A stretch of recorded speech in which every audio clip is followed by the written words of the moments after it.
Pinag-uusapan sa isang portal ng mga nagnumeresol ang pagkakaurong ng playdate ng pelikulang, My Love Will You Send You Disappear.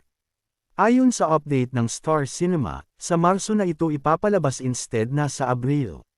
Matatanda ang naging kontrobersyal kamakailan ng Kim Pao dahil umano sa pag-unfollow ng dalawa sa social media page ng naturang film outfit.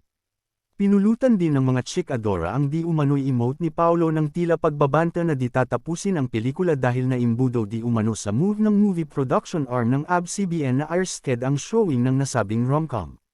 May kibotsers namang iniintriga sina Kim Chiu at Catherine Bernardo dahil umano sa priority ng Star Cinema.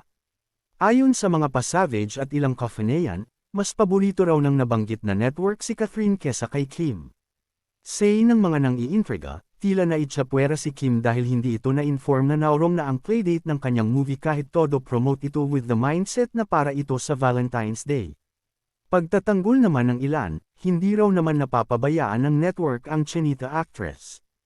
Katunayan, bukod sa sunod-sunod na mga proyekto at serye ay nakatutok din daw ang management kung paano pa ma-enhance ang potensyal ng actress sa hosting kaya isinama ito sa It's Showtime. Hirit pa ng iba, alaga rin daw ng Star Magic Head na si Laurenti Jogi kaya di ito nawawala ng projects. Bukas naman ang pahinang ito sa panig ni Kim, Catherine at ng Star Cinema hinggil sa kontrobersya.